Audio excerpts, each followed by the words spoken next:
Армысыңдар құрметті жас ұрпақ. Өскелең ұрпақтың дара жолы рухани жаңғыру атты стратегияны назарларыңызға ұсынамын. Елбасының болашаққа бағдар рухани жаңғыру мақаласы еліміздің ұлттық құндылықтарын дамытудың бірегей бағдаршамы деп айтуға толық негіз бар. Себебі рухани жаңғыру біз үшін өзіміздің ұлттық дәстүрімізге бет бұрып, ұлттық даму жолына түсу деп білемін. Жаңғыру кезеңінде ең алдымен біз елін, жерін, халқын шын сүйетін ұрпақ тәрбиелейміз десек, тарихи санамызды жаңғыртуымыз керек.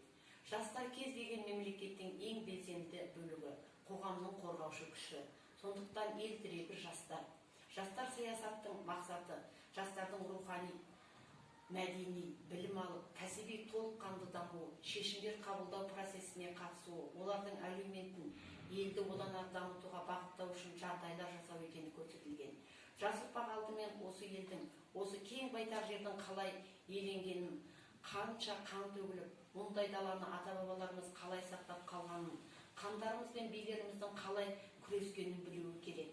Ішкі руханиятымыз арқылы сыртқы өзгерістерді жақсы жағынан қабылдап, жаңғырудың даңғыл жолына түсуге көшбасшымыз болашақ мына біздерге дара жол көрсетті.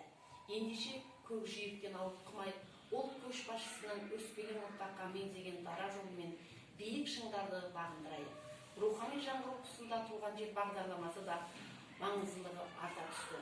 Қазақ елінің әр өңірдегі сайы мен қыры, тауы мен жотасы, даласы мен қаласы терең тарихтан сыр шертеді. Ал ел жастары олардың әрбірінен хабардар болуы тиіс. Себебі өз тарихына терең бой алған ұрпақ қана отанына адал, жауапкершілігі жоғары азамат болып өседі. Сонда ғана біз ұлт болып рухани жаңғыра аламыз. Жастардың рухани биіктеп, келуге қабілетті артып, өнері өрлеп, білімді кең пейіл жастар арасында қоғам құра алсақ, онда рухани жаңғырғанымыз елдің әрбір азаматы сезіне алады. Рухани жаңғырудың басты мақсаты білім биігіне, ғибратты ғылымның шыңына шығуға бағытталады. Бұл қауіпті өмірдің қауіпті өмірге айналдырмаудың, жаңа нақты жаңғырудың қамы. Біз өскелең жас ұрпаққа озық білім, үздік жаңалықтарды дарытсақ, жер ұйықтай мемлекетке айналамыз. Қорыта айтқанда, рухани жаңғыру идеясы атамекенмен ұлттың бір болуын, үнемі ұрпақ пен туған жердің байланысуын, адам менен табиғаттың тұтастығын негіздейді. Рухани жаңғыру ұлттық болмыстың негізінде мемлекет өміріне қалыптасатын интеллектуалдық өріс.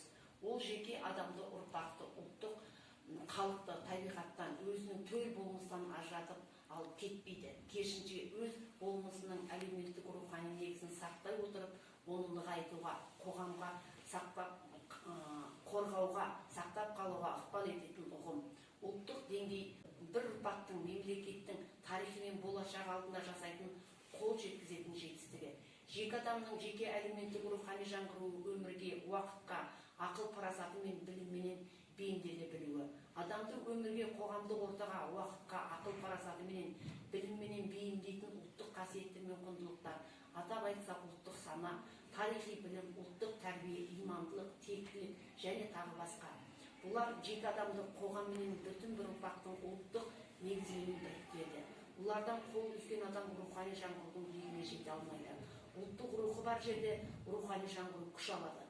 Халықтың, елдің, уақытының талабына сай ізденуі, еңбек қоғамын құруы, уақыты, еңбек пен білімді, денсаулықты қатар бағалап, қатар қорғай алған қоғам ұлттың рухы мен мемлекетіне, қоғамына, еліне игілік әкелетін дүниелерді қалыптастырады. Рухани жаңғыру арқылы әлем бойында табысты ел болып, жарқын болашаққа деген сенім мен үмітті үндестіре отырып, баршамыз бірлік ту астында бақытқа бірге жетейік.